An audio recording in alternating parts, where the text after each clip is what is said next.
We discussed balance as something dynamic, not something fixed. But there are certain things, certain patterns, like, fingerprint is a pattern that is there, and the DNA is a pattern. This is kind of a signature. Yes. So is there a signature of one person's balance? Yes. What is there such a thing? Yes, it is. Because this is what in Ayurveda we call as the Prakriti, the baseline to which the individual keeps coming back. Okay. And that is called Prakriti. But this is very wrongly translated nowadays as constitution, body type. It does not really convey the deeper meaning of the word Prakriti. Okay, so tell us the deeper meaning. Yes. When you talk about constitution, it means, something is created out of some ingredients. And so what you are most predominantly constituted out becomes your constitution. Right. But Prakriti does not mean this. I will come to that. Okay. The second thing is body type. Body typing is like a classification. You say, people with these characteristics will be in this group. People with another defining characteristic could be grouped in a separate category. But Prakriti actually means Prakriti. Okay. Means it's the first basal state. Okay. At the moment of conception, Ayurveda says that your baseline is determined. Okay. The baseline for each individual is that physiological state to which when you come back, you will be in the most optimal state of functioning. Okay. So it's like coming back home. What is your home? The home state of your own physiological functions is what we call as Prakriti. So this is your time zero. Yes. State. Yes. That is your Prakriti. That's your Prakriti. But then, and that is considered a desirable state to get back to. Yes, the body constantly tries to come back there because in that state, the flexibility of the doshas, it's all optimal. So there is a state at time zero and the body has a natural propensity to want to return to that state, which is unique to different people. Yes. What if somebody's Prakriti is defective, it's a birth defect, and he wants to change his Prakriti? Changing the physical Prakriti is not possible. Okay. So I'm stuck with whatever, this means that because of my prarabdha, my past life karma, I was born that way, I'm going to there are certain things which we cannot change. Okay. But we can compensate. And that's why Ayurveda is there. Okay. If you know your Prakriti, you can use certain lifestyles. This is one of the key things in Ayurveda.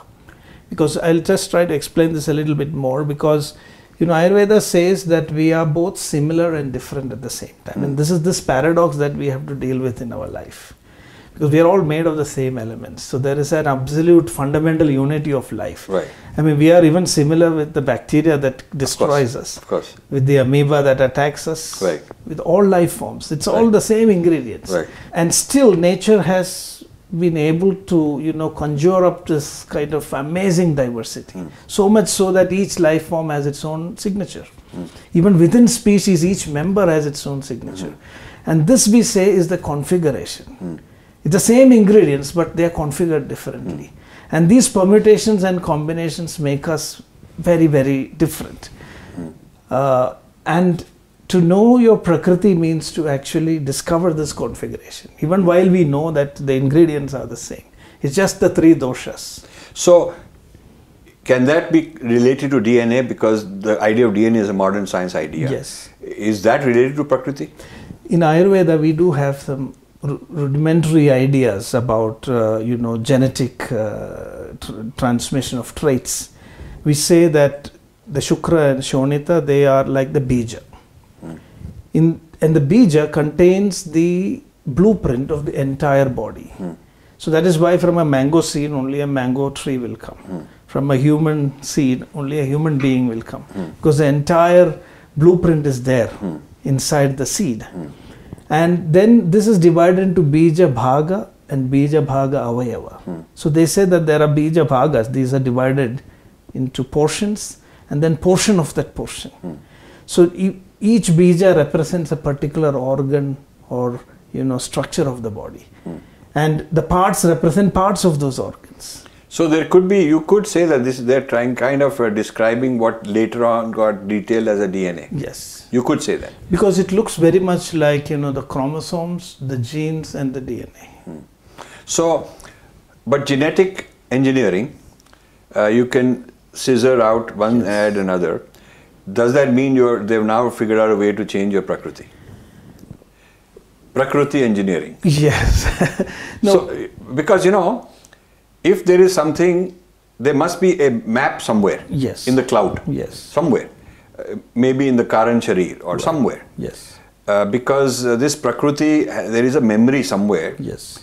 That this is your Prakriti. Yeah. And all your life you're going to your body's trying to return to it. So it's somewhere in the body, somewhere. Now, I'm not saying that it's like a computer where it's a local place called hard drive and there's memory there. Right. Maybe it's scattered all over. Maybe it's not even in this space. Maybe it's in a different realm. Yes, that's the thing. Because in Ayurveda we talk about different types of shariras. The sthula sharira, the sukshma ativahika sharira, then also the karana sharira. And if you try to just manipulate the physical body, you're going to create some incongruence with your deeper subtle body. Because your body is a karmic body. It is there for you to, exhaust your karma. Is it in the Karan Sharir, which is the seeds of past karma deposited? Yeah, that is in the ativahika, the sukshma sharira. So is that where the blueprint of this Prakriti lies? And is that why we can't change it? Yes, this is very much linked to the Sukshma Sharira.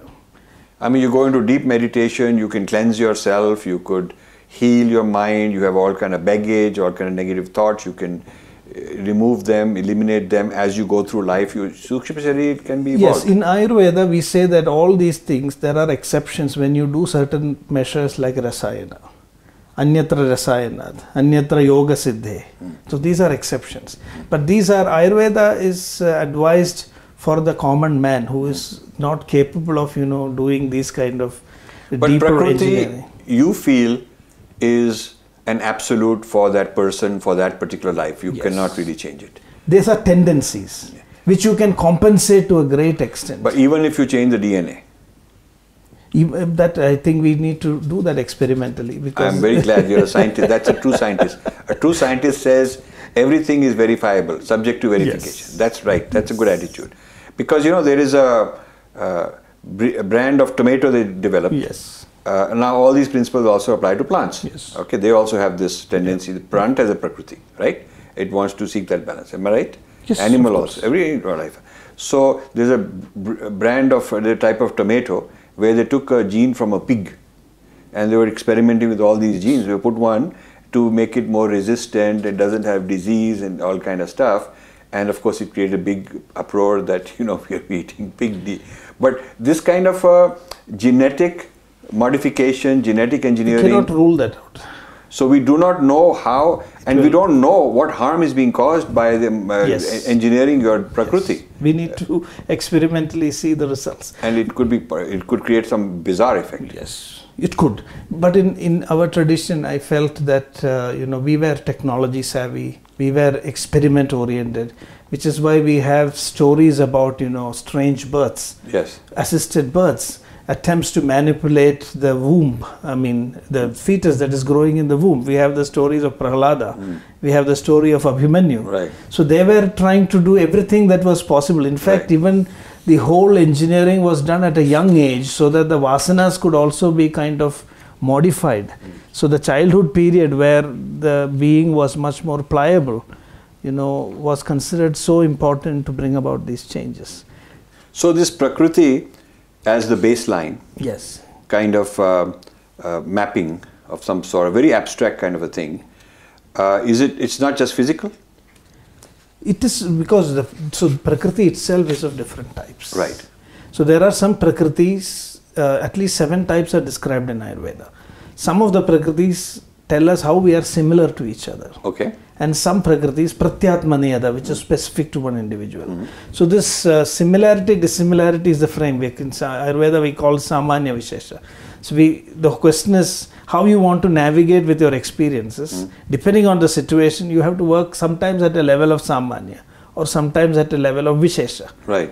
And so Vishesha is always considered necessary only up to the extent that it has a practical value. Right. Like I can keep counting my hairs, going on blowing up the size of the hair and finding out its structure, but it may not have any purpose. Right. So Samanya is good enough for a practical, application. So Prakriti also we understand as a balance of Samanya and Vishesha. So we have Jati Prakriti. Jati being a class of people. Species, because this is basically defined as inbreeding, Jati Janmani. Right. So people who breed within themselves. Right. That is a strict, it's not race. I don't want to translate it as race. It's inbreeding. Right. And then we have Kula Prakriti, which is crossbreeding. Right. Because within family, so this is based on how genetic information is transmitted. Right. People tend to have common characters. Right. And then we have Kala Prakriti, which is based on the influence of time. Right. People living in a place with a similar climate will start exhibiting some similar characteristics.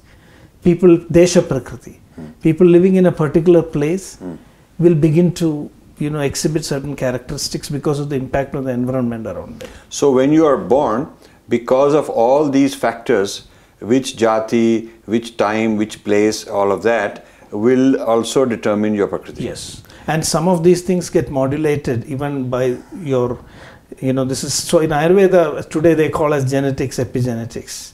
Would you say the Jyotish matters? Jyotish. Yeah.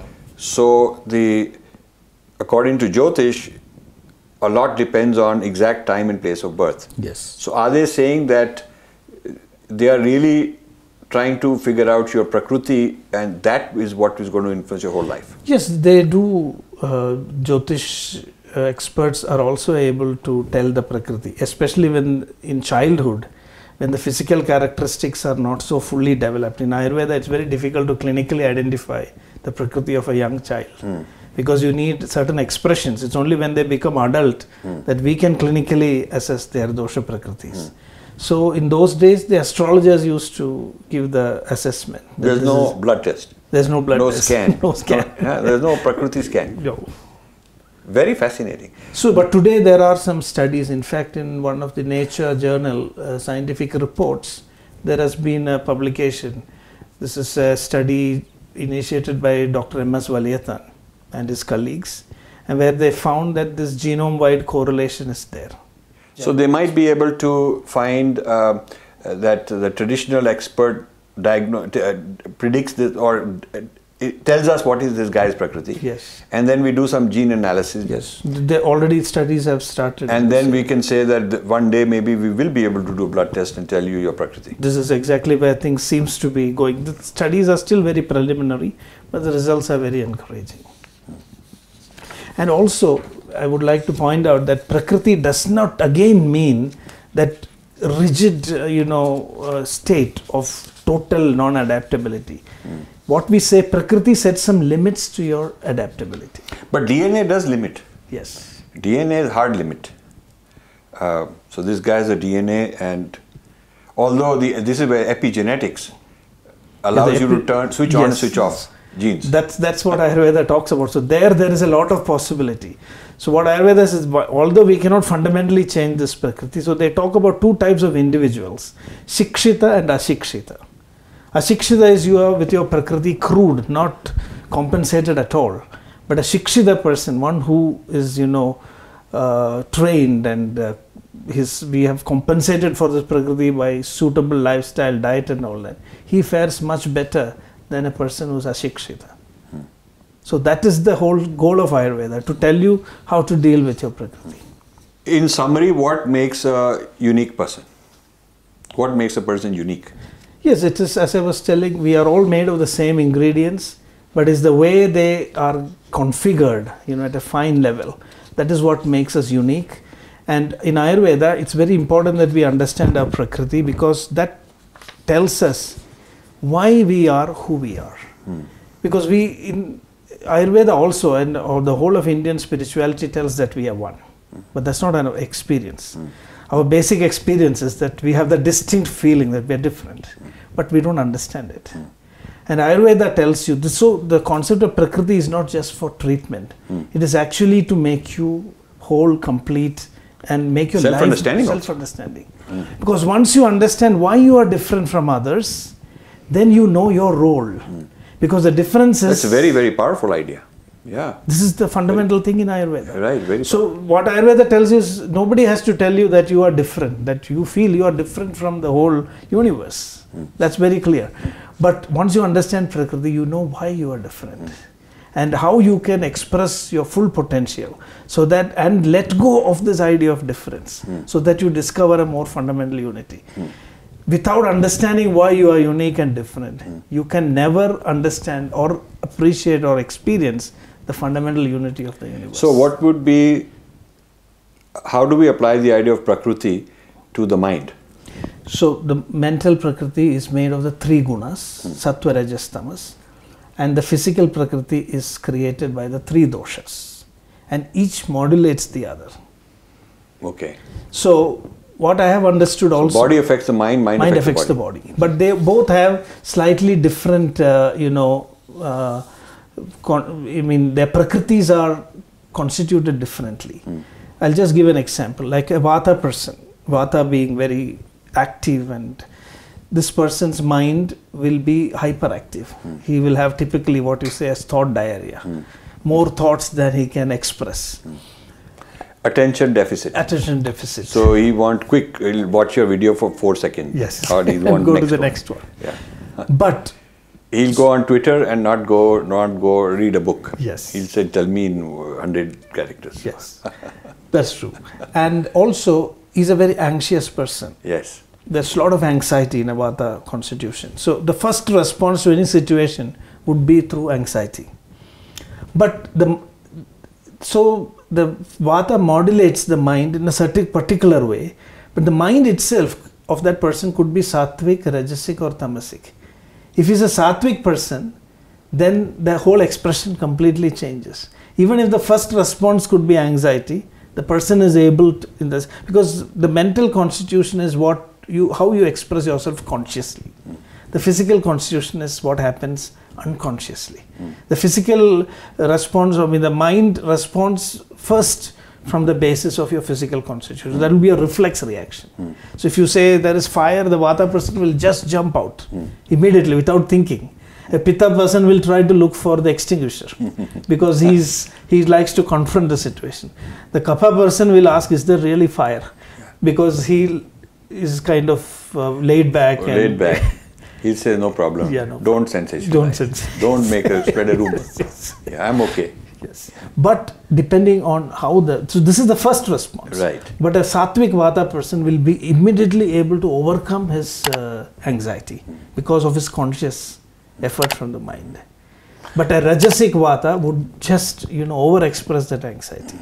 So there is a modulation between they keep modulating each other, the mind and the body. And that is how a personality actually So Prakriti expresses itself in the body through the balancing of the doshas, and in the mind through the balancing of the gunas. Very interesting. So therefore, summary, Prakriti is not translatable. No, because it's not as simple as... It's not your nature and your constitution and... Yeah. Body type. Body type. It's not just your body type.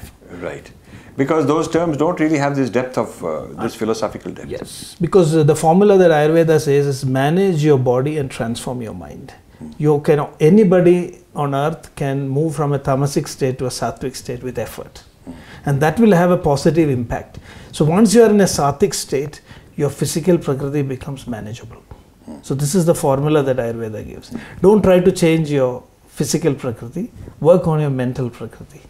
And when you become sattvic, you have the ability now to be in control of your physical body also. Very good. Thank you for watching. You can subscribe here and also hit the bell icon to make sure you get notified. To donate, please click this button.